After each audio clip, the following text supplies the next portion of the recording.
All right, we're here with Griffin Ross for the release of his first ever, his debut album, Elevation. First, Griff, I just wanted to say congrats on putting your Thank you, first album Johnny. together. Appreciate that. I know it was a pleasure on my side working on your record. Yeah. The whole process was just such a blast. Do you have any like initial thoughts now that you're kind of done with the record?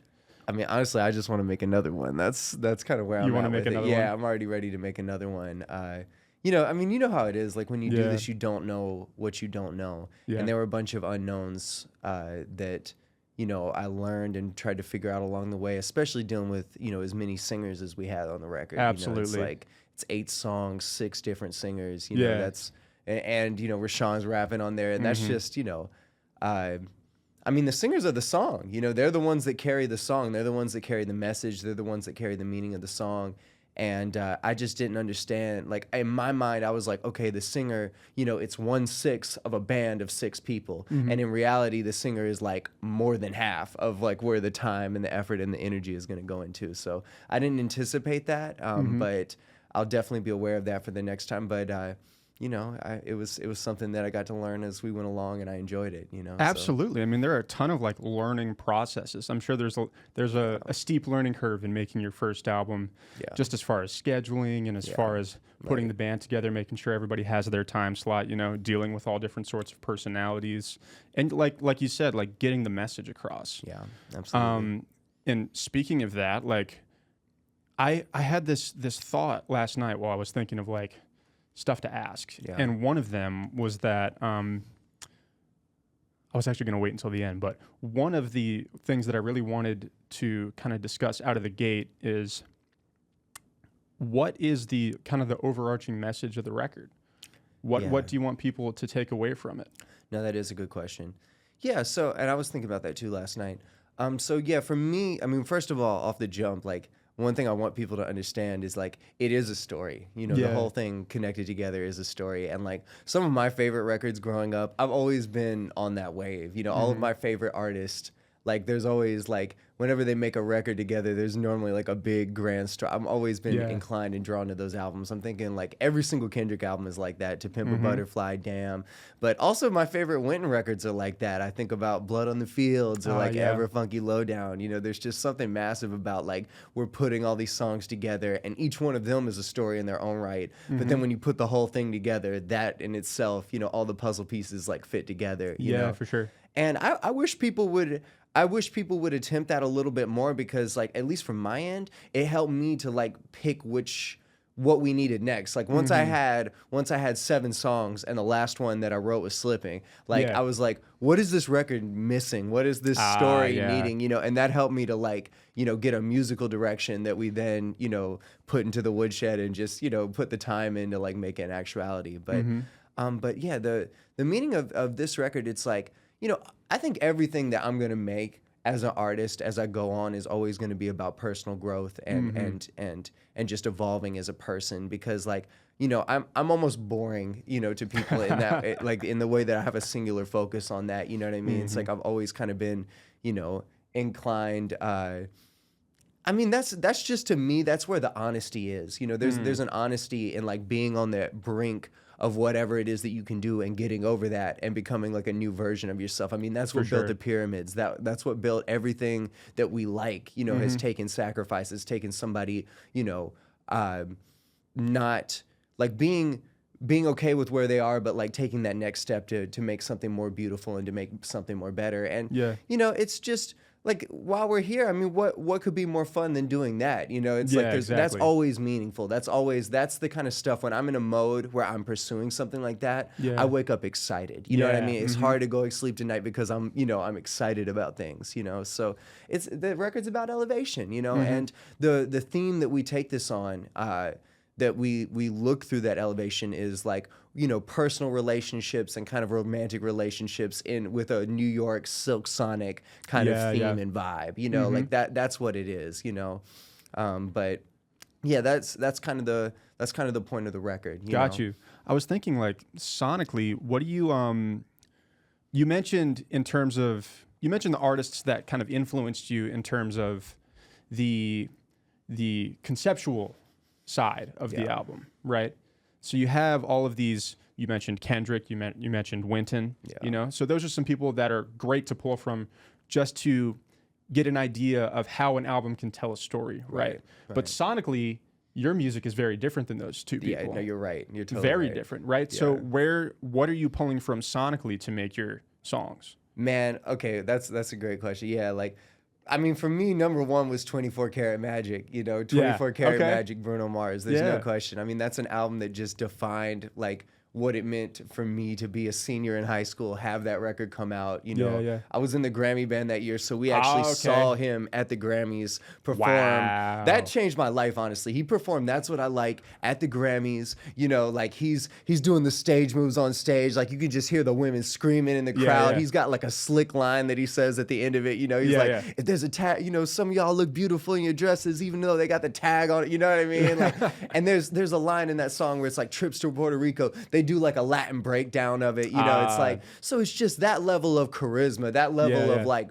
vibe, but also mixed with like crazy musicianship, because like at the same Grammys, we literally saw Adele get up there and like they had this whole thing. It was a George Michael's tribute. And like there was, they like pulled back the stage and there was like this big orchestra and everything. And she was just off key, like for the first like 10, like first 30 seconds, she just sounded so sad. And like, they had already like made the reveal of the orchestra and she like stops the tune and it's just like, oh, like I messed up. We got to start it over. It's not right to George Michael. It's not right to George Michael. We got to start over. And I'm just sitting back there like, dog, I had to practice to get here. You know what I mean? Like if I did that, they would have just cut me. You know what I mean? Like it's just like if you really cared about George Michael, you would have done the homework beforehand so you don't come off a minor third off on the melody. It's like, so to contrast that with Bruno Mars up there with a band and they doing the dance his band, moves. especially in that era, was They're so dope. cold. They're cold. So cold. Yeah, they're just, so just seeing that, I was like, and that's just the feeling I want to give people. You know what I mean? It's just like, it's positive masculinity. It's just like,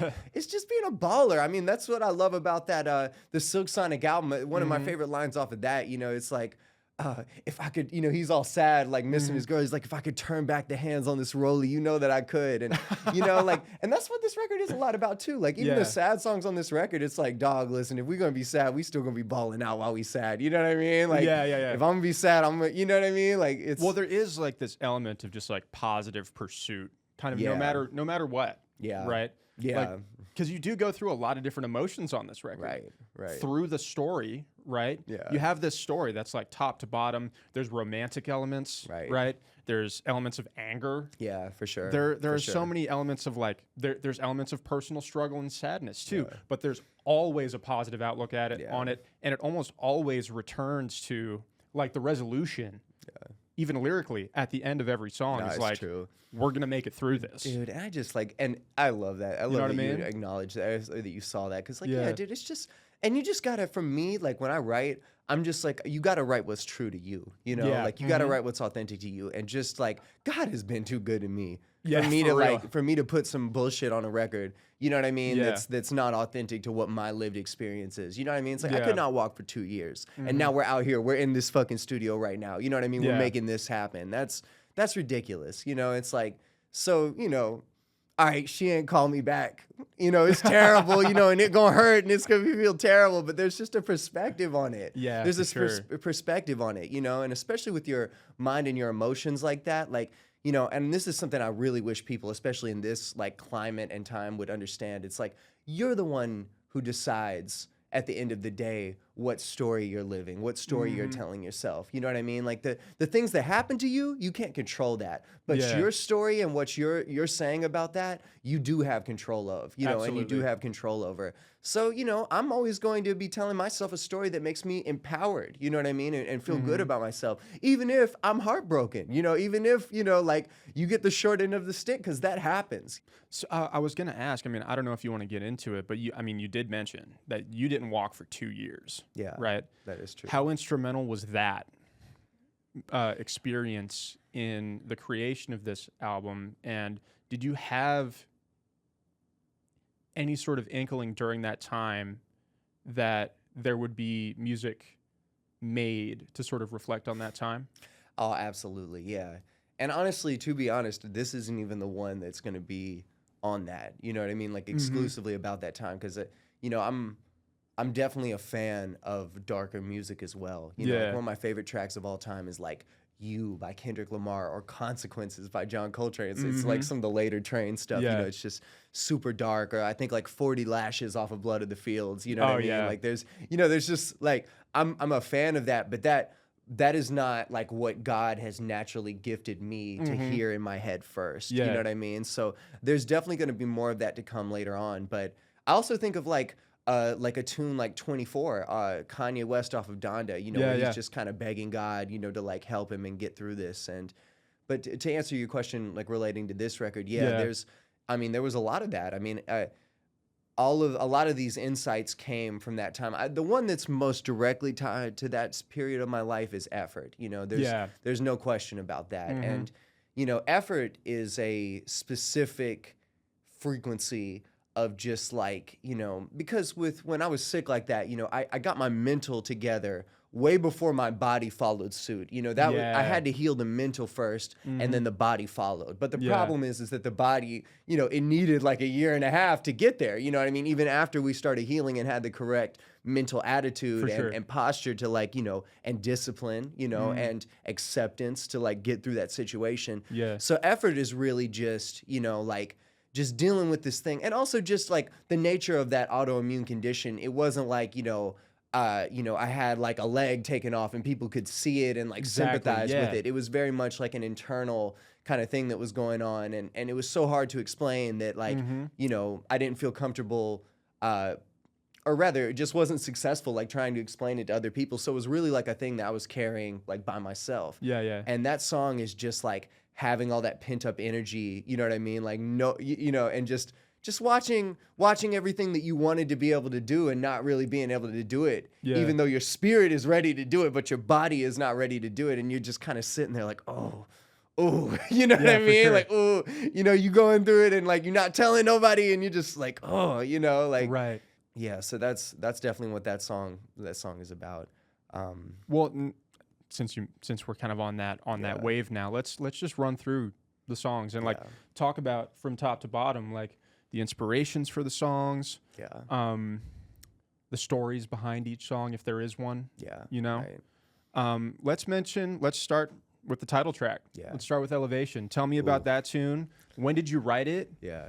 What was the writing process like for that one? Man, oh dude, this is arguably my favorite song. I think one of the songs has like surpassed it at this point, but Elevation. That was the first song I wrote off of the whole thing that it all started with. And really what happened, this was actually during the period where I was like kind of going down on my way to being sick. And, you know, I had been sick for a while, you know, and just on the way from coming up. And I had been sick for a while and, you know, just confidence was low and I was still pushing myself to do gigs and like felt very hopeless and wasn't very like confident. And I played this gig at Minton's, and there was this British girl that like pulled up to the gig, and I could tell that she was kind of interested in me, you know, and like this whole time, you know, like I've spent so much time alone, you know, like I'm a very romantic person. I was like I was starved for that kind of connection, and you know, I could tell she was kind of interested. I was definitely interested in her because you know those accents, like you know.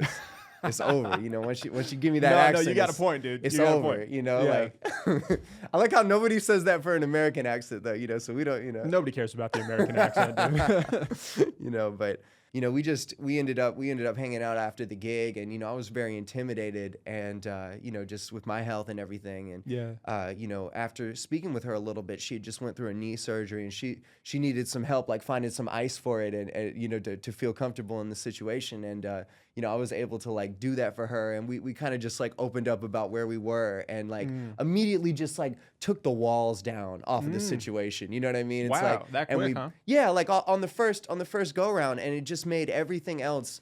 It just felt so safe. It felt so comfortable. You know, like we got a saying at New Hope. You know, like they'll say like, "I love you, and there's nothing you can do about it." You know, very true. And that's what that song is about. That's what that song is about. Like, and just the surprise of like it came out of nowhere. You know, like something like that could come out of nowhere. You know, right? And I'm a very realistic person. You know, but so I understand why things are the way they are, but when an experience like that happens, it's just like, oh man, like wouldn't it be nice if we could just meet each other there always? You know what I mean? Exactly. Like, and not have anything to prove and not have anything to show anybody, but Well, ultimately, that's kind of the pathway, right, to fulfillment. yeah. You have to have that sort of authenticity kind of out the gate. If you're striving to be happier, to be a better person, you said like this album is about personal development. That's the starting point, is to recognize your flaws and like kind of openly admit that to people. Yeah. You know what I mean? Like show that vulnerability. Show vulnerability is honesty. Vulnerability is where the connection is, trust. Yeah, And I think Nathan does such a great job of like kind of portraying that, and especially the excitement of it too. Because when I hear Nathan, I hear excitement, I hear happiness. Like, and I think he's just such a great fit, as well as the beat for that. Like the beat on that is like totally. Yeah, no, it was like, I remember when you first started talking about you had a vision for the groove you wanted on it. You kind of had the changes in place, you had the melody and the lyrics. And we were just trying to figure out this beat. And then out of nowhere, you say, hey, play something that kind of sounds like Burna Boy. Yeah, right. And I was like, okay. We can go like the Calypso Soca route. And it fit. Yeah. It fit perfectly. It fit like a glove. It was great. And for me, it is so funny too, because like, I've struggled. Anytime I play with a drummer that's not you, like that one is always such a struggle, because it's hard to describe what that groove is exactly, because like Burna Boy, what does that mean? There's a billion different things that can mean. But for me, my favorite part about that is like there's like an emphasis on the 4, going in. And that gives it like this New Orleans like bump to it, that's again is just so positive and like keeps the whole thing going. So for sure. I mean, that particular groove, to me at least, it resonates this sort of frequency of the Caribbean, but also New Orleans, because it's like right there, it's in that little pocket of the world. Yeah. And you're right. It's like, it kind of gives like this sunshine kind of vibe, but like, and it's a super positive way to kick off the record too. Absolutely. Nice. And it's unique too, because you don't hear a lot of like R&B or pop tracks with that kind of flavor on it. Right.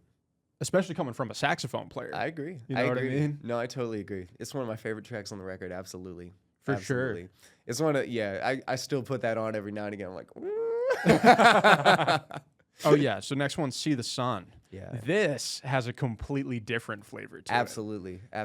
And we were talking about like the inspiration of Bruno Mars. Yeah. And Silk Sonic. I feel like this particular song is where that shines through a lot. What do you think? Absolutely. Oh man, I remember I wrote this whole tune. So Elevation, most of these songs, like I'll just stay up all night, and I'm like, I'll go crazy over the lyrics. I'll have a melody first. Man, this tune, swear to you, wrote it on one plane ride. You know what I mean? Wow. Like heard the whole thing, and just I was going home to North Carolina. It was like 5 a.m. in the morning. I was like, I can't sleep. It's just we're already here. And I've definitely heard the whole thing, like, in one chunk. For and sure. You're right, it's like totally like a Bruno Mars, there's like 4 or 5 Bruno Mars songs that are like put together, and that's what this tune is, And where we make it different, I mean, there's a couple ways we make it different, because one, we've got a female lead doing it, Absolutely. And that puts a whole different flavor on the situation. And that wasn't the original intent, right? No, it wasn't. But like we were like, why don't we try this? Exactly, right. And I liked how it was landing. And once I gave it to Olivia, it was over, because it was just like she crushed it. She crushed it, yeah. And that was one of those things where it's like I called her and I was just like, Olivia, like, listen, you're the only motherfucker that could do this shit. You know what I mean? Like, I don't know anybody else that's gonna be able to do it. Also, like that funk frequency, like being able to like rap like that and then do the funk frequency. Olivia just operates on that. Like that's where her body naturally moves, at all times. So, But yeah, and just like, but then to take it back to like where it's fitting in the narrative of the story. Yeah, it's like, where does it all fit? Right, we got that infatuation that, off the jump with Elevation that just turned into this great connection, So then we See the Sun, the next logical conclusion that you would have, that one could have in their mind was like, oh, that was so nice and it came out of nowhere. well, now we're going to just see how much of that we can get. You know what I mean? It's like, so this is a tune about, well, all right, we outside. That was so nice. I didn't even know that could happen like that. Well, now that we know we can happen like that, let's keep our options open. Let me let's see go if out I there. can get it somewhere else. Or Right. get it again. You like tonight, but then what about tomorrow night? You know what I mean? It's like, and it's just the embodiment of being a player, you know what I mean? And living in New York City and keeping your options open. You know, it's like, it's a fast paced tune, you know, that's just like, because that, you know, it's a game. You know, it's a game. I love that though. Yeah. But you know, from an outside observer's point of view, there is like a stark difference between like the loving nature of the first tune and then the straight up player aspect of the next tune. Right. I feel like a lot of this tune sort of came together in the studio. Yeah. In terms of like, because that is true. We had played it a bunch of times live. We played it at Melodies a bunch of times, right? We'd played it at your house a bunch of times. You know, we'd been workshopping this sort of thing, but we didn't know there were some unknowns here because it wasn't until maybe the day before we went in the studio, or like when we had that rehearsal at your house, that we knew what it was going to sound like with an electric bassist. True. No. You know what I mean? And You're that brought a exactly whole right. different flavor of things to it, right? Russell just kind of went ham on it. Yeah, he did. You know what I mean? He absolutely and like, did. And it sort of gave it this freedom that I don't think we got when we were just playing with, you know, like the melody setup, which is keys and drums. Yeah. No, you're totally You know what I mean? right There's a about whole different flavor that comes with it. that. Yeah, and Russell, oh my God. I'm so happy to have him on that record, man. He just brings such a rawness and like, you know, earthiness that, I mean, just an insanity to the record, you know, just an unhinged like nature to it that it needs, you know, like, and I like contrasting that with like you and Sterling, which are like, you know, in my like very reliable, you know, like go to, you know what I mean? Like I know with both of y'all, like the ground is there, and then just to have such a crazy instigator and force of nature, you know, to put in the mix of like something that's already solid. It's a walled garden, you know what I mean? Absolutely. You kind of get the best of both worlds, you know, like yeah, for sure. But no, he crushed it. He went out of you know. And I mean, also like the whole breakdown in the skit at the end, that was something that happened naturally. I mean, I thought we were just going to make it instrumental and write it out, you know? So that was something that kind of happened naturally in the studio. Since we're going that direction, let's talk a little bit about like the breakdown of the arrangement. Cause like you were right. Like the skit, we didn't know what that section was going to be. Right. Until we got in the studio and you all sort of got in the vocal booth. And sort of just talked stuff out. You did a couple takes of that and sort of layered them together. But what about like the horn section stuff? Because that's something that we never really did in a live show. No, true. Yeah, well, you know, once we got that breakdown, you know, honestly, there's a big New Orleans element to everything I do, but that's just the music I listen to. That's what I like, and just conceptually, because you're right. Like the way that build works is, I'm just like the more the merrier. Let's just keep putting the layers on. Let's keep putting the layers on. You know, so. But yeah, you're right. But also layers of creativity, because it's, you know, and individuality, because it's not like, oh, like play this and then play that. It's like, all right, cool. Like I'm gonna do my thing. Hey, Tony, like add a little bit to this. Yo, Rashawn, put something on here, you know, and because Rashawn's gonna come at it with like, you know, even if we on the funk track, he's gonna give you like some Joe Henderson. He's gonna give you some bebop on the trombone, you know, like Tony's gonna give you some Clark Terry. He's gonna give you everything else, you know, like. So it's nice to hear everybody like move together like that, you know. How did you feel as a musician, putting your first album out, having all the input of so many different musicians to sort of like shape your music? Did you feel protective of the ideas, or were you completely open from the jump, or was it like a learning process of how to like go from having these ideas sort of set in stone and having your songs, and then like opening those songs up to all these people? It is definitely a process of like having to let go, you know, because I wrote all of these songs for me to sing. The only problem is that I can't, you know, sound like a cat getting killed, you know what I mean? Like I want people to listen to the record too, you know, but just the way like I was singing it in my head, like that's what I wanted. And as soon as you get other people involved, it's going to be different. And the thing is that some of them, I like it even more than what I had in my head, you know, like, and you know,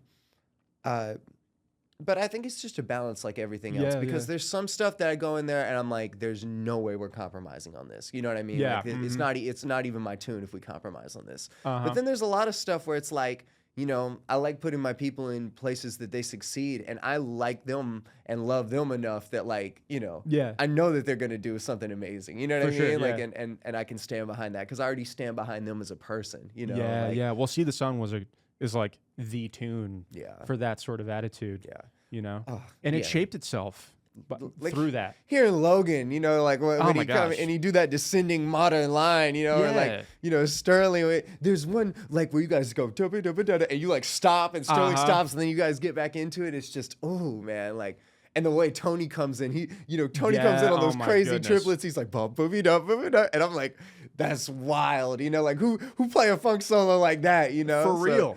Oh, one of the benefits of having a bunch of jazz musicians. Exactly, you know, like, but that are also informed too, you know, that are also informed, that can really like get to the music, you know, and then do something that's innovative, you know. So I'm so grateful for that. Yeah. And adapt. Yeah. You know, like fit in to the jigsaw puzzle that is this like Silk Sonic funk tune. Yeah. So we have romantic, vulnerable encounter. Yeah, right. We have player attitude. Yeah. Right.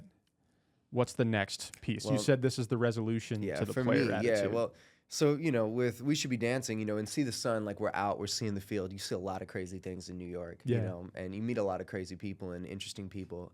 And then when We Should Be Dancing comes along, it's like, you know, you meet somebody, you know, you can find somebody that's just so sweet and has such an amazing heart, you know, somebody that you're really into. Yeah. And this story was about like me in the wild, like seeing something like that and finding somebody like that, and then watching them be with somebody who was just treating them terribly. You know what I mean? It's like that's a bummer, man. It's a bummer. Yeah, it's awful. And it's like, you know, you just seeing them there, you know, he out there lying to her, he out there taking her heart for granted, you know what I mean? And she's so gifted and she's so, you know, like respectable and awesome in her own right, you know. It's just watching the injustice of that situation, and you know, and then what that tune is about is like being the change you want to see in the world, and like, you know, taking the action necessary to change that situation, you know, even if you have to take things into your own hands, you know. So we should be dancing. Hey, you know, girl, like listen, like if he and this is just honestly, that's just a shout out to all the dudes out there that ain't treating their woman well, you know. It's like, if you ain't gonna do it, like, just watch out, because somebody will, you know. Hey, facts. And they might be in this band, you know. So that's what you need to know. And they might be named Griffin Ross. You know. So, no, it's true, man. It's true. No. You know, I mean, it's heartbreaking sometimes. Yeah. You know, to see that happening, but there is like a return to romance there. Yeah. From a different lens. Yeah, absolutely. You know what I mean? Well, and it's kind of funny too, because in a way it's like the combination of the first two tunes, because it's like, oh, I'm going to use this like player riz that I've got for this like romantic intention. You know what I mean? It's like, exactly. It's you're like, going to like point that charisma right, like towards someone it that you gets genuinely singled at care a single about. person, you know, for a single, you know, kind of focus and goal, you know. But oh man.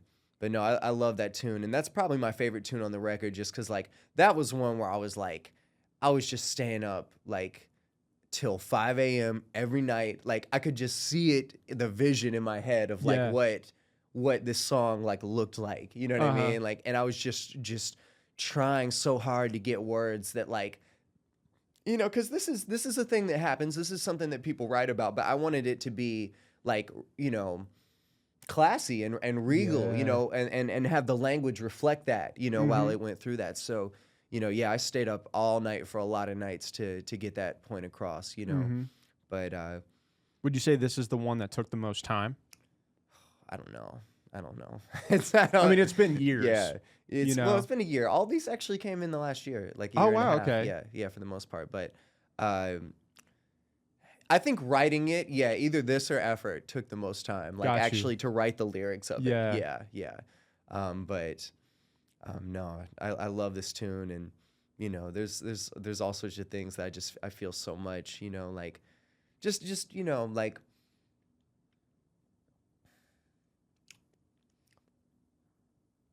like one of my favorite, I can't remember the exact line that I used, but it's something on the line of like, I'm gonna love you where you are. I'm not gonna put any expectations on you. I'm not gonna ask you to change. Yeah. I'm not gonna keep, like, because I think when you're in a toxic relationship, a lot of times they focus more on what you should be or what you could be rather than what you are. And, I was seeing some of that in the situation that I was watching, and I'm just like, no, listen, like, you don't need somebody to tell you that you're fucked up. Like, you're perfect the way you are. You know what I mean? Like, or you're at least good enough for me to love. Like, shit, you know what I mean? So, yeah, there's some of that in there, and yeah. Well, that's also just it's a resonant message. Yeah, I think because everybody feels that on a certain level. Absolutely, everybody, even with somebody that's good. Like anytime anybody like kind of judges you, and we all judge. I mean, it's just part of being us. But yeah, feeling judged, it's never a good feeling. You want to feel accepted. So yeah, but that's what that tune's about. And how did you arrive at the groove? Oh man. How did you arrive at that sound? I was listening to Charles, Uncle Charlie Wilson. I was Charlie, listening wow. to him. Yeah, I was listening to him and like Teddy Pendergrass and like, you know what I mean? Like Luther Vandross the whole time I was doing that, You were listening to some older cats. Yeah, absolutely. For that one. Absolutely. The stuff that the Silk Sonic listened to, Yeah, exactly. yeah. You're tracing the lineage back. Right. So. Man, but that's just another one where it's just so nice to have beautiful friends. Like when that starts, like, you hear Logan and me play the lick at the beginning, you're playing the fill, Russell drops a bomb on the bass, and then Matt slides the organ down in. And it's just like, oh my gosh, all my friends are ganging up, you know what I mean? To go get this like musical objective. It just, it makes me, every time I listen to that just to me, that one just sounds like warmth. That one just sounds like comfort. Yeah. Like, oh man, that to this day is one of my is my favorite track to put on. Like it's also a super brave thing to do, and I just want to commend you for that. Like there aren't a lot of, especially coming from a jazz background, there aren't a lot of people that will stick to like, I'm just gonna play a 12A ballad. Right. I'm just gonna play, kind of like this old church groove. Right. And like lay my heart out over it. Right. And that's like, it takes a lot of bravery, like there's a recurring theme here of just like being vulnerable, and it takes a lot of like, in this particular story, in this section of the story, it takes a lot of charisma, but it also takes that vulnerability too. Like, hey, I care about you. Right. Enough, because that's a losing battle in a lot of ways. Like you see somebody who's already with another man, and like that's the one that you want to fight for. It's like that's an extra. It's already hard enough to like go out here and be vulnerable when they don't have any strings attached. Yeah. But it's like, you have to want it really bad and really think the world of somebody to like go after it like that. Absolutely. So yeah. And so there's a transition here. There is a transition here. Yeah. What's the transition and where do we go? So, well, the next tune on the track list is Cross My Heart. And this is kind of like, if we're going to follow the story, well, we've seen this girl, right? Yeah. And now we get her, right? And what happens is that some of the like grandiose and just like simplicity of We Should Be Dancing is further investigated. And we find out that like, okay, you're not just this, because We Should Be Dancing, I'm just like, this is all the things that are great about you. But in Cross My Heart, like, now we're not living with some, like, a caricature of this person that we only see from afar. Yeah. Now we're living with a real human being. You know what I mean? And anytime you live with a real human being, there's going to be a push and pull between the two parties. Well, you got to contend with flaws. Exactly. You know? And again, if you get through that, then infatuation becomes like a real love. You know what I mean? Because you can't really love somebody if you don't know them. They're like a full, like mature, sincere love. So that's what this song, that's what Cross My Heart is about. It's about like finding those flaws, and it's just a really exaggerated, like personified version of that. Yeah. Even though I will say, like I've been with some crazy people in my life, so like half of these things have happened. Like I'm not gonna tell you which half. But there's a deep personal root to most of these songs. If I didn't live it, I'm probably not gonna write it. So like but yeah, so we like kind of go back and forth, and then the bridge of Cross My Heart is like, like the pre-chorus of Cross My Heart is like me and Mar, and we're going back and forth, and we're like kind of fighting, right? Yeah. And then the pre-chorus is like, okay, but even though this is happening, like, like, I can't throw it away. You know, like this love is like, this is special. A love like this is hard to find, you know, like, Yeah. so I had to call you one more time, put my heart out on the line. Yeah, yeah. To see if we could compromise, you know?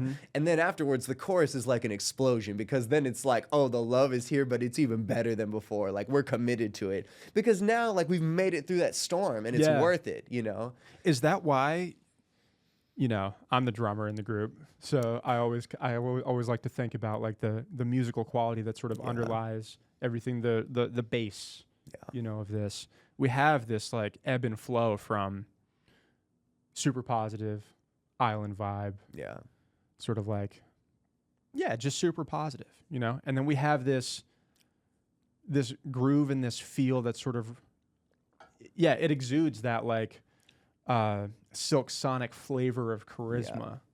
And then we have like this old church tune, or like you were talking about Teddy Pendergrass and Luther Vandross, which is just like soulful love. And now we have upbeat disco, which also, if you were to just listen to the song and without like the melody or the lyrics, you wouldn't know exactly. There's so many things that could be fit on top of it. Right. You know what I mean? Yeah, true. And the way I really love the juxtaposition between this disco vibe, which we know you're a fan of disco. Oh my God, I love it. I love it. And the fight that happens. Right. You know. Right. Because it is sort of high energy, and it's like up on top of the beat, you know, and it's tense. Yeah. And I was wondering if you could speak to that fight and how you conceptualize that, because I think that's really interesting, because you have this dialogue. And it's funny, I've never thought about it like that, too, that it's like, the music underneath, like there's a, you know, with the beat specifically, there is like kind of a, it's not obvious that you would put the fight song over the disco. Yeah, like that, I mean, it's not obvious. And it's hard to find a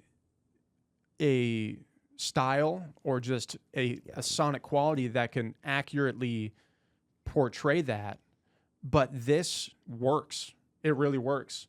This sort of like up on the edge of your seat type feel. And I'm wondering, like, when you were putting together the lyrics for the fight, well, one, how did you decide to do that in the first place? Well, one, I was living it, you know, like you were living I was definitely living that. And like well, I mean, I'm always, again, if we're going to go back to that analogy of like a walled garden, you know? Yeah, okay. Like, part of my nature is a very flirty human being, you know? It's like one of the core tenets of flirting, you know? Because there's a lot of like real sweetness on this record. Like, you know, elevation, we should be dancing. There's like a real tenderness on this record. But, you know, also to be a successful flirt, like, you know, it's very boring if you're just sweet. You know what I mean? There's got to be a back and forth, you know? Yeah. That's exciting, and I like my drama synthetic like that. You know what I mean? Like, I like it. You know, like I'm like, okay, let's like fight about some shit that doesn't matter. But you know, I know that you're still gonna pick me up from the airport. You know what I mean? Like it's never. It's always like a controlled burn. You know what I mean? Like it's a controlled. So I think a lot of this was that. You know, and just the fun that tension can cause, and then when you get out on the other side of it. But yeah. And also just, I mean, to speak on your point too, I think that this is one of the most original tunes on the record. You know, like, because I don't have anything that I can point to and I'm like, this is what we like copped. You know what I mean? To get here. For sure. I really don't know. I still don't know how to like what genre this is. Do you call it J-pop? Do you call it disco? Like, you know what I mean? And the fact that we have a bridge that goes into halftime and then we've got a rap section on it. It's like, show me something that's like that, you know? But on the flip, you know, like this was the hardest one to execute in the studio because we didn't have like a standard thing that we could just, you know, latch onto and be like, you know, give me an American working class shuffle, you know what I mean? Exactly, like, and you just engage, you know, we had to like really negotiate this and figure this out, you know? Yeah, there was almost like an element of like, the closest analogy I can draw is probably like a through composed classical piece in that like you have this, you have the lyrics really, and you have this arc, you have the story of that song, and then you have endless ways to turn it into something. You know, to turn it into a piece of music with instruments. You know what I mean? You could have turned that whole scene into like a piece of poetry, or into a fight, or into a completely different kind of groove. Right. You know, and so we had to sort of, and we did have to figure out a lot in the studio. You know. but we Yeah, had to especially for that one. we had to figure out a lot of like details on how to get that energy across, Yeah. but also in a way that was like danceable. Yeah. You know, right, because exactly. like this is Elevation. We want things to be like Exactly. to have a sort of positive mood. Had we gone in a different direction with it, Yeah. we wouldn't have gotten that. Nope, you're totally right. You know what I mean? You're totally right. No, and again, just that's another part about just having a band and, you know, like, and also playing this music live, you know, because one of the ways that we figured out what worked with this is like we played it Yeah. week after week in front of people. You We know, did. We played this one a lot. And saw like, okay, well, you know, if you do the actual disco groove of like, all right, well, that's like, it almost feels a little, it's a little, no. But Yeah. so you, like the thing that you came up with by the end of it, I love that. I don't even know, you know, because it's a little less like in your face than that, you know? Mhm. But yeah, no, it's beautiful. And, you know, like again, and then Rashawn comes in and just, he does such a good job on his verse, man. Like I remember being in the studio, I had no idea what he was gonna do. Everything else to this, you know, on the record, any lyrics I have written except Yeah. for that, right? And you know, I trusted him with it, you know, like, but I didn't hear anything until we got into the studio. Right. So I was nervous, you know, like I was nervous because this, you know, I mean, and I'm a rapper as well, you know what I mean? So it's like, you know, I was nervous, you Yeah. know, and man, he came in there and just off the first take, I was just screaming Just in the booth. destruction. It was, oh my It was gosh. so good. It was over. Because I had no idea he was going to come on that flow like that. Like in my head, he was going to come in on like some eighth notes, you know what I mean? Just kind Yeah. of like glide on it. He said, no, like we're coming here. Yeah, we're coming hard. You know, so man, when I heard that, it freaked me out, and it was on topic, it was on point, you know, and it just adds such a nice like another layer to that song, you know. Well, let's talk a little bit. You mentioned the studio. Like, let's talk a little bit about how this particular track came together in the studio. Because you know, you mentioned Rashawn coming in yeah, and giving that destruction, yeah, that beautiful rap. yeah, absolutely. But like, what were the other pieces that had to come into play in the studio? And what did you learn from that? Oh man. Well, I mean, honestly, when we recorded everything in the studio, I think one thing I was not aware of is how much space the piano takes up. So, Yeah. you know, I mean, this was after the studio even. Yeah. We had to, you know, it took me like 3 or 4 different cats to figure out what the right electric piano sound was and the right, you know, energy on that. So that was a lot in and of itself.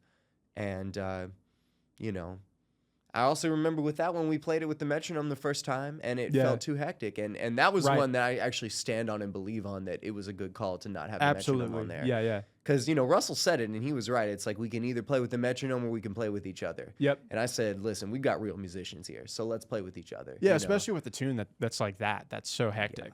And, you know, and again, with my style, like I wanted to capture like what our band sounds like live, you know, like I was less concerned. Like we do overdub every now and again and put other layers on, but that was not the purpose of this. The purpose of it was like, listen, we have great musicians. Like this is a throwback to how people used to do it, where you had a band that played together and then you went to the studio and did that shit. Yeah. You know, so that's what I wanted to document, you know, so I'm happy we did it without a metronome. But Yeah, what, me what, too. what about from your perspective? Like, you know, like being the drummer and like, you know, what do you think? I think Russell was right for sure on that tune, because the tune's fast. Yeah. And when we play it live, we play it even faster. Even faster, yeah. But the thing that, like, we're not using a metronome live, No, and we never. see people's reactions. Yeah, and people go crazy. And yeah, exactly. People go crazy. They go nuts for that song. It's so funny too, because I still to this day I feel like that song, when people listen to it, the studio version is much cooler than how it is live. Oh yeah, no. That one live is my favorite tune to do of all time, man. For sure. And we also, you know, we're feeding off the audience. Exactly. You know, yeah, but I think Russell was right in sort of removing the metronome, just not using it on that track. It gave us a little bit of that energy back. Yeah, true. Because when we were using the metronome, we were kind of trapped in this grid. Yeah. And that tune is, you know, there's a fight in the tune. Yeah. There needs to be that energy. And again with just those changes in that key, you know, D major, you know, like it's like when the chorus hits, that's supposed to be joy unimaginable. You know what I mean? Yeah. Like that's just like, you know, I think of I'm a very joyful person, and like when it gets to the peak of that, like you know, like I feel like I'm there's not a lot of people that get as excited as I do when I get at my Yeah, peak yeah. excitement, you know, and that song is really a testament to that, you know, Mhm. and like, and that definitely does show up in the way that I love people too, you know, Oh like, yeah, for sure. you know, I think it just like, it's like waking up on Christmas morning, you know, when that chorus hits, I'm just Mhm. like, We have this story is unfolded. We're now in yeah, the fourth tune. yeah. Where do we go from here? Well, the next track is Slipping, right? Yeah. And this is honestly where the record takes a dark turn. And there's another like version of life where I rearrange these tracks where maybe Okay. Cross My Heart is towards the end, you know, and we end on this positive note of You did like mention that a lot. of like loving, you know. But for me, Slipping is the dark side of Cross My Heart. It's the flip of Cross My Heart. Yeah. Okay. It's like because, you know, there's a way that you do the Cross My Heart story of Yeah. like, all right, you know, we fight, we miss each other, we decide that our flaws are worth it, and then we grow and we like love and we Yeah. get better, right? Mhm. Now this Slipping is like Cross My Heart without the happy ending because Slipping is just like it's like getting into that cycle of like we're off, now we're on, we're off, now we're Yeah. on. And that can just get so addicting, you know, sure. especially if like, you know, you guys are fighting and the feeling is so intense. And but man, there was a period in my life, even a couple months ago, you know, where there was a girl and Mhm. we just got into this girl was like my kryptonite, you know, like it was just, she just really was like, there was just so much like fire and passion. And we were not compatible enough to really make it work, but both of us like couldn't put down this like addictive state. Like every time we would see each other, we'd stay up all night, you know, we'd fight for 2 hours. And if you fight for 2 hours, you at least got to spend 3 to make it good. You know what I mean? It's like, so we'd just be up till 5 a.m., you know what I mean? Every night, you know, and it was like, it was so crazy how like that, I mean, it was taking away from my health. It was taking away from my career, you know? Yeah. And like, there's so many lines out there that I just in that song that I just feel like it's just like, you know, just one more and then we'll stop. Just one more and then we'll stop. You know what I mean? There was Yeah. so much of that. There was so much of that, you know, and There's endless stuff out there about the like substance addictions, food addictions, Yeah. you know, caffeine addiction, Right. etc. Right? But one thing that people do not talk about a lot is the effect of relationship addiction. yeah. Oh and my gosh. this is a Yeah. huge Right. component to this Right. tune because, and it's not something that people want to address a lot. You know, like Yeah. the common, I guess the common message a lot of people get across when they're looking for a relationship is like, I want a guy that's, or a girl or whoever, that is, you know, positive, uplifting, generous, someone that we can share our vulnerabilities with. But there is a certain pull to toxic people. Yeah. Well, and this is what makes me laugh is that most people, like the people I trust the least are the ones that are like, no, no, no, no, no, no. And then you see them do it. And it's like, Yeah. okay, you're not like, you know, you're acting that out. You're actively like, oh, I don't like drama. I don't like drama. And then you spend the rest of the conversation talking bad about everybody I know. It's Yeah. like, my thing is like, dog, if you like it, just say that you like it. You know what I mean? Yeah, Like at just least be upfront about just it. be upfront about it. Just be real about it. Cause like when we were doing this, like I talked to you, and by the way, you were a great friend because you helped me get out of this. You know, it's like, but I knew it was messed up, but I was like, okay, let's do it. You know, because I remember I was playing this for a friend the other day, and you know, they were like, she was like, oh, you know, like I can't believe this is like the music that you made for this message. You know what I mean? Because again, it's like it's a dancey kind of thing, and I'm Yeah. just over here like I have fun doing this. You know what I mean? For Like sure. I had fun doing this. Like I acknowledge my higher self, acknowledge like this wasn't good for me, but it's like, dog, if you're gonna eat a donut, you should enjoy it. You know Enjoy what I the mean? donut, Or yeah. don't eat it. You know Yeah, what I mean? Like do exactly. one or the other. You know, it's like, but yeah. So no, because like. I wish people would be more real about that because everybody's like, no, I don't like toxic. I don't like toxic. It's like, look at your last 5 people that you were with. It looks like you like toxic because you keep seeking them Exactly. out. You know what I mean? Like so, Exactly. No, there's a deep pull to that sort of energy. you know, like And it can be hard to resist, especially when you find that, like, because there is an element here, I think, of, okay, you have your relationship with the toxic person, and you have this desire to be around them. They're pulling you in, yeah, right? But the opportunity there for you is to try and fix them. yeah, right, You know, you like people like, and you've mentioned before this like admittal of like, I don't like toxic. I don't like toxic. And then you see people Yeah.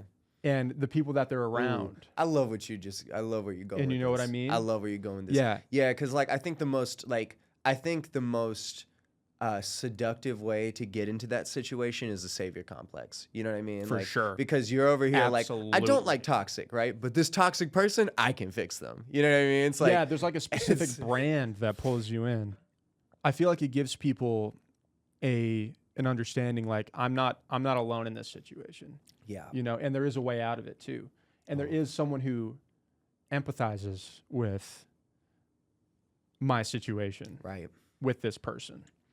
man. And you just, you know, and it's also kind of like this encouragement of like be brave enough to get out of there. Right. You know what I mean? Yeah, and that is, and you hear the conflict with Katie, who's like telling the story, right? Like she does those breaks. It's like, you say you love me, I don't believe you. I made my mind up, nothing to say. And then the next one is like, but when you're gone, babe, I start to need you. I can't stand to throw it away, right? Right. So at that point, she's still slipping. You know what I mean? Yeah. She's still in it, right? But at the end of the song, we only do it once. And the reason we only do it once is like, you say you love me, I don't believe you. I made my mind up, nothing to say. Then we stop it right there because that's it. You know what I mean? That's the point. At the end of the song, she comes to the conclusion, like, we have to be done with that. Right, yeah. She's You not know? being pulled back into Right. You know, the allure. and that song is about temptation. That song is about the allure of temptation. Yeah. That is what that song. Because Russell was like, when we played, he was like, "There's a haunting element to this." I was like, "Yeah, There absolutely is." You know, and I love that melody that me and Tony played together. Like, you know, this like we land on the major seventh on the minor. You know, like which is to me is just always just like such a like, you know, like. Again, like temptation sound, you know what I mean? It gives like whenever I hear that, I'm like Jezebel, you know what I mean? Yeah, It's for like, sure. You know, For sure. Anyway, yeah, so we end on that where it's like, you know, I made my mind up, nothing to say, and then that leads us into the next track, you know, which is effort, and that's like effort is when, you know, to have something like slipping happen, you know, there always has to be some trauma underneath it, you know, like really, because there's something that I think with all addiction, you know, like there's something that you're avoiding, you know, like because you're not satisfied just being with yourself, you know, like that's the reason that we find an addiction in the first place, you know, because if we weren't addicted, we wouldn't need to, you know what I mean? We wouldn't have to seek out anything that's destructive to us. We would just be okay how we are. Yeah. And effort is just like a reflection on that, you know, it's like, and a lot of like, you know, just, again, my underlying feelings of like what it felt like to have that autoimmune condition and to just feel like, you know, really helpless and like watching my life and having these aspirations and not really being to chase them. For sure. You know, and then being around people that just didn't understand that, you know, didn't understand how like debilitated, you know what I mean? Like my situation was. Well, it's different when they can't see it. Exactly. You know? So that whole song is just like kind of carrying that like burden by yourself, you know, and, you know, carrying that burden by yourself and putting on a brave face in the world and not in a way that's like avoidant, you know, because that can be pathological in its own right. But, you know, a lot of times when you heal, you know, like, and again, this is another take on positive masculinity, you know, it's like, dog, sometimes you got to dig the ditch. Sometimes you got to go out and kill it and drag it home. You know, like the world will, you know what I mean? Like it's a rough world out there. And, you know, like the first step to healing is always going to be hard. Like you have to put on a face despite what you've been through and take the action necessary to get better. You know, and like the only way to do that is to put on a smile and thug it out at least for a day or two. For a while, you know, until you get some more positive momentum, you know? So a lot of that song is that, like, you know, I'm trusting the time will help. I'm trusting the process. I'm trusting where we are. But you know, right now, like it's not good. But I'm gonna put the smile on my face, and I'm gonna go out here and do what I need to do. You know, and trust God, and trust the process, and trust where we are that we can make it through this situation. You know. Yeah, I hear you. That's I said before we started rolling. This is my favorite tune. Wow. And I think this is the tune that's going to. I mean, we shall see. This is the one that hit me the hardest. Wow. And I think there are a lot of people out there with struggles that aren't so noticeable. Yeah. Right. They aren't getting, ooh. And because they're not noticeable, Ooh. and because we're in a time now where a lot of people have struggles that they can't even articulate properly. You can say that you feel a certain way, but language only goes so far. Yeah. You know what I mean? And because of that, you're not going to get the empathy from other people. Right. And that just makes the struggle worse. It does. Yeah, it does. And there are a lot of people out there like that. And that's why I think this song is going to hit people, because it speaks to that. And it speaks to the importance of having hope even in that situation. Yeah. Yeah. You know, like Oh, maybe you aren't wearing your struggle on your sleeve necessarily, because that's not how it manifested for you. Like with a nerve disorder, how am I going to know? yeah. Right. You know what I mean? Right. Mental health issues, same Right. thing. Right. Exactly. You know what I mean? Exactly. But the fact that you're able to, the real crux of getting better and the real way to healing is that persistence, is that hope, is the positivity, even when you're like deep in the ditch, you know? Man. And then you have to put, and like from that space of mind, you got to put the effort in, Yeah, you got to. you know? Man, and it's like some of my favorite lines of that are at the end, because like I kind of struggle with this, you know, because like again, you know, by the time I was writing this, I was actually out of that a lot, you know, of the worst of that situation, and it was hard to like, you know, sit in something that wasn't encouraging because I wasn't feeling that energy in the moment, you know. Yeah. But a lot of my favorite lines come at the end, and it's just like, even when you fall, you can always have a ball. Falling off is just a part of the game, you know. Like that's Happens. another one where it's just like, you know, even if you're going through it, you know, like you can still take your power back with your narrative. You know what I mean? Definitely. And tell yourself a story of like, look, like the odds are stacked against me right now. You know what I mean? Like I'm dealing with a mental health issue that's passed down from, you know, generations of family trauma. I'm dealing with a physical issue that I didn't ask for, that came out of nowhere, that has me debilitated. You know what I Yeah. mean? Like the odds are stacked against me right now, but if we make it out of this, you know what I mean? Like the only person who could have made it out of this is my battle. You know what I Yeah. mean? Like, and if you make it out on the other side, you have that much strength, you have that much joy to give to everybody else once you do Absolutely. it, you know? So it's But it's also so important that people recognize that with themselves. because there's real consequences for, like, you know, overcoming your trauma. You can stop generational curses. You know what I Absolutely. mean? You can end cycles of abuse and Yeah. violence in your family lineage. You know what I Yep. mean? You can make the fucking barista's day just Yeah. just by having a positive spirit, and you don't know what she's going through. You know, Exactly. like, so no, it's so special. And like, again, like telling yourself, like being able to tell yourself a story that is empowering even Yeah. when you're going through it, you know, like, again, like you said, you know, it gives you the strength to like be able to put the effort in and to put the devotion and the discipline in. It's also you just know? the first step. Yeah. You know, it's the first step, and if you don't, and it's the unacknowledged first step. I think there's a lot of people who intend on motivating people who are in very dark positions Yeah. in their life, and they tend to skip over the fact that one, that they're being heard. Someone out there's been through what they've been through, and they recognize them. That's huge. Yeah. And then on top of that, the only way that you're going to get better is if you believe you can. Yeah. You know what I mean? Yeah. And this is what I like we were talking about positive masculinity Yeah. earlier. You don't get that now. Yeah. It's From a harder to lot- get that. Like from anyone that you could not everyone, obviously. There's a little bit of a resurgence of positive masculinity, but most often what you're going to hear is be a man, like get your shit together and move on Yeah. is the big one, Right. you know? Right. Without even addressing the fact that you're struggling. If someone doesn't address it, Right. if someone doesn't then say, hey, there's hope here. You can get over this Yeah. and see the other side of it and live a better life, maybe even the best life. Yeah. Right.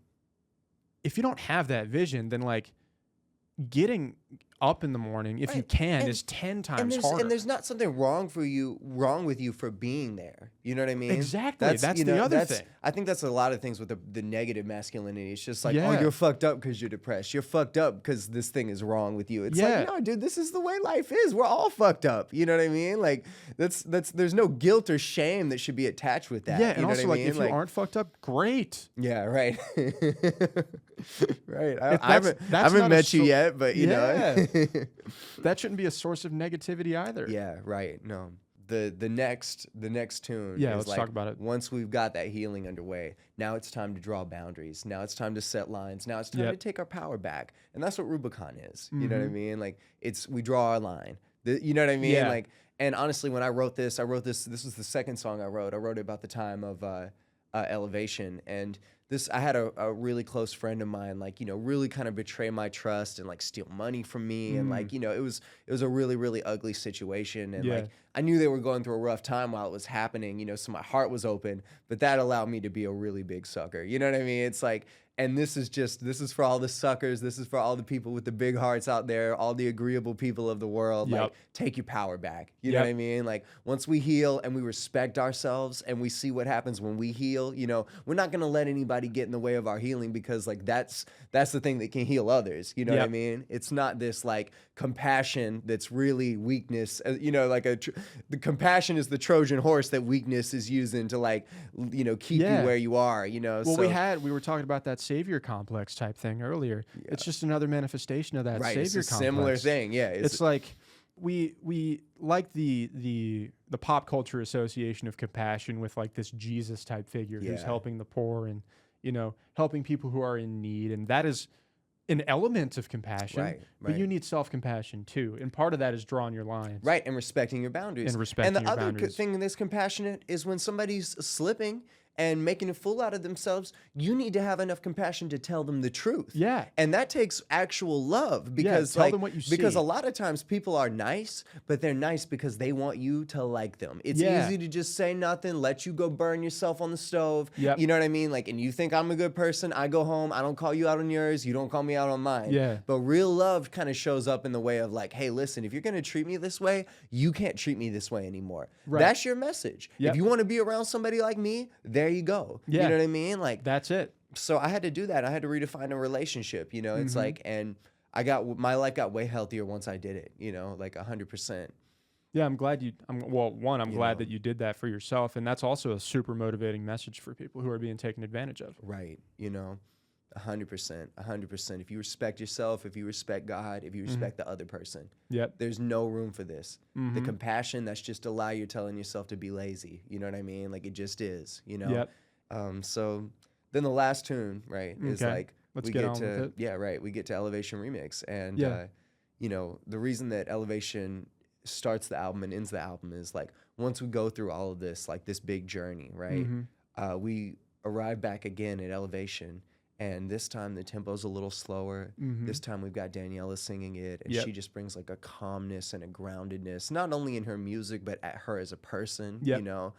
And now that we've gone through all these things, we've set our boundaries, we've healed, you know what I mean? We've like, now we can go back We've out been into through the world. many romantic trials and tribulations. Exactly, you know what I mean? Like we can go back out into the world with our heart open again. Yeah. Kind of the exact same way that we started with Elevation, right? Mhm. But now we're a little bit more grounded. It's a little bit more sincere now. It's a little bit more stable. Yeah, a it's little bit wiser. more wiser. It's a little more sustainable, you know, like, and yeah, and that's where we end the record, you know, Mhm. because it's one thing, like, you know, if we ended with Rubicon, it would be like, oh, I'm never gonna talk to nobody again. It's like, well, that's Yeah, there's an aggression to Rubicon that almost doesn't speak to, you know, an album resolution. right. You know, you don't want your very last tune to have such. I mean, unless you're in like a metal band, Exactly right. to Yeah. have this sort of aggressive nature to it, but it is important to go through that step. right. You know, Absolutely. but after you've gone through that step, now you're kind of relaunching back into the world. You're a little bit more educated. You're a little wiser. You can make better decisions. You can see red flags.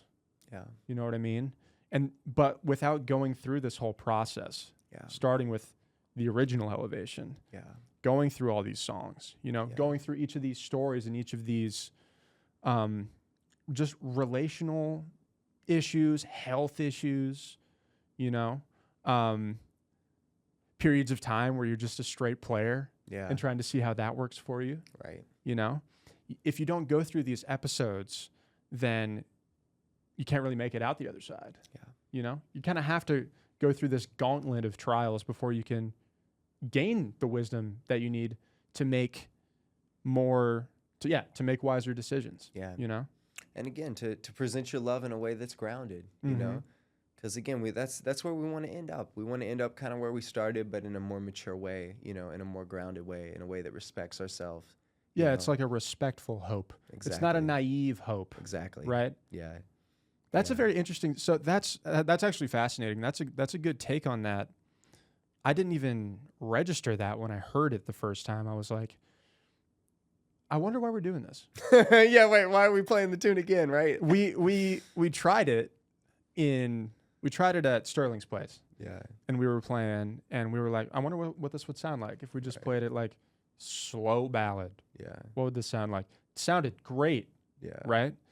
But then, but the conceptual piece really makes it a lot more meaningful, you know, and it does give that resolution. Yeah. It gives the resolution that it needs. Why did you? Ooh, here's a good one. So we've kind of gone through all the songs. What was your thinking behind getting the people that you wanted to get, or getting the people that you got on the record? Like, what was the thought process behind that?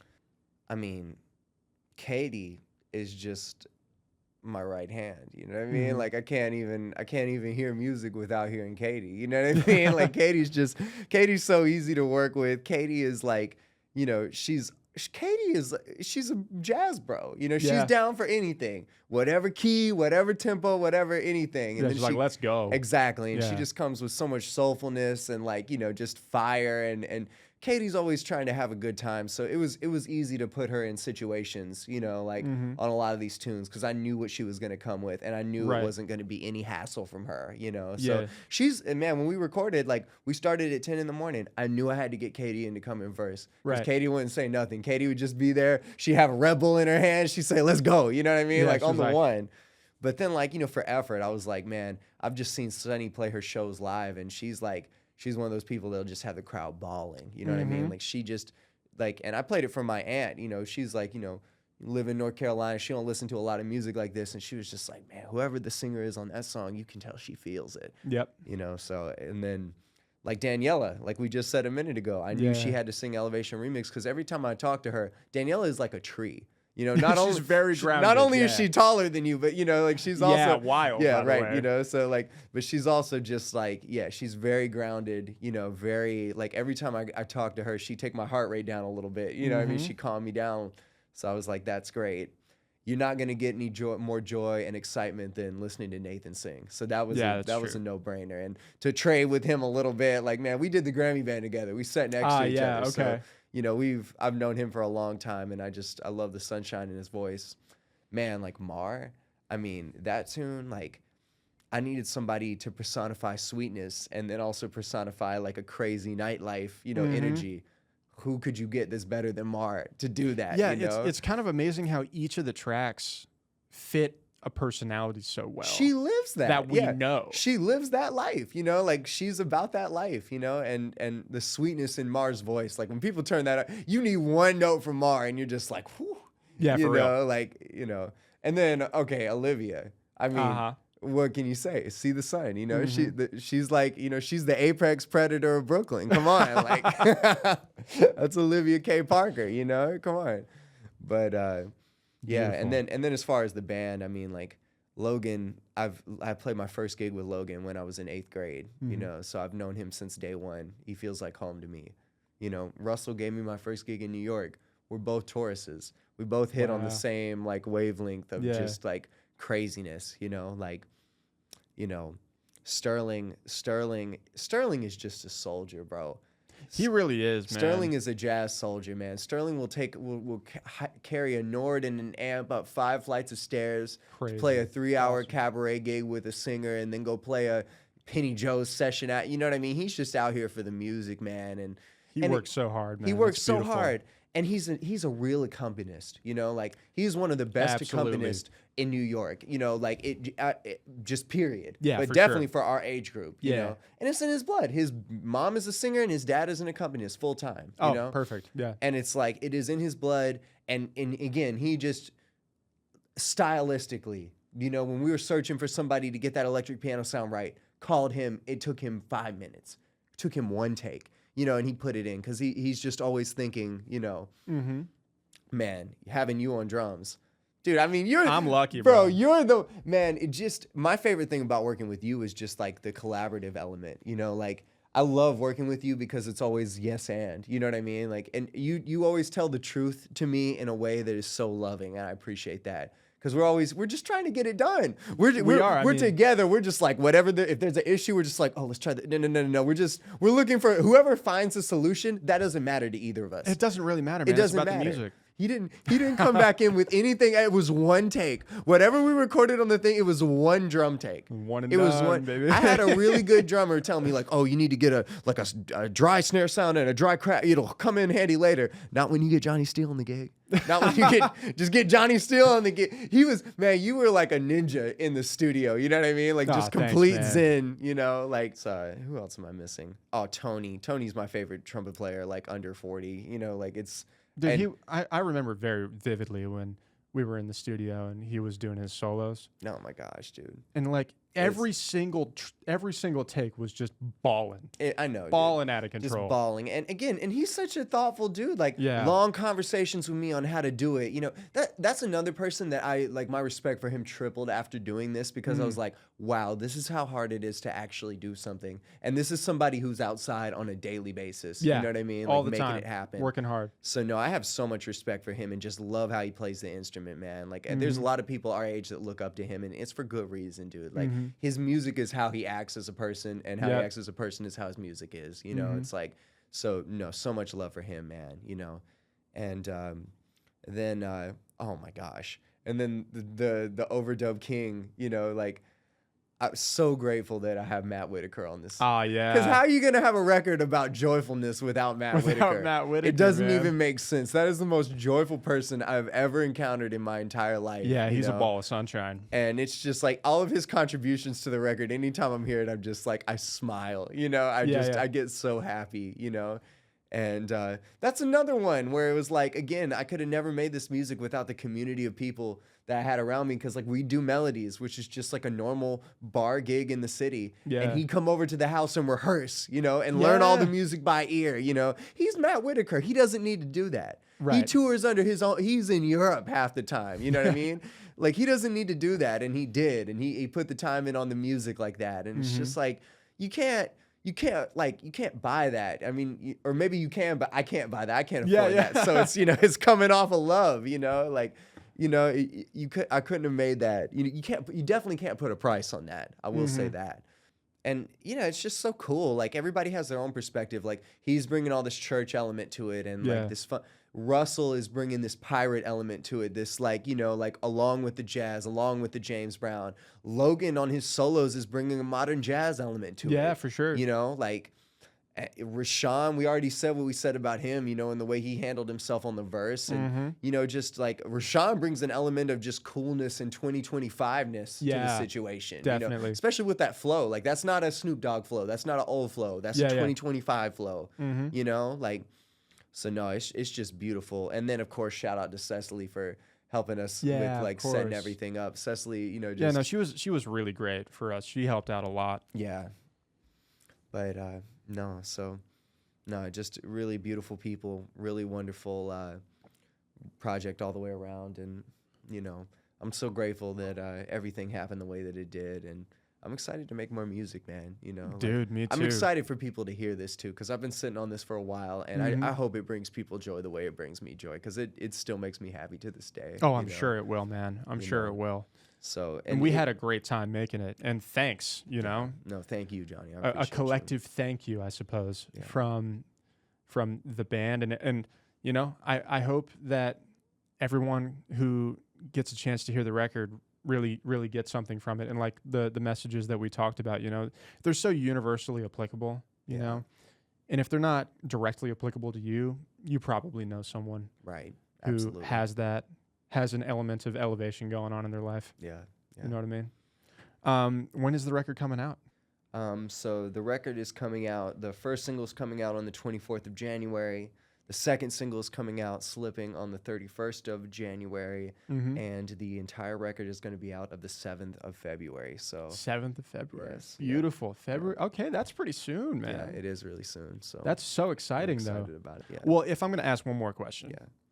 this is the last one. What do you want the audience to take away specifically about you from this record? What do you want the audience to learn about Griffin Ross? I would say that, you know, I make music and I live my life trying to increase the amount of love that's in the world, right? Trying to increase the amount of confidence that's in myself and in others by living in purpose, you know? And I want to do it in a way that's cool and makes people feel good, you know? That's the bottom line. Like, we can have fun. Even if you're at the gas station, whatever you're doing in your life, you can find a way to make it fun. You can find a way to make it uplifting, and you can find a way to make it spread love for other people. That's what I would say. You gave my heart a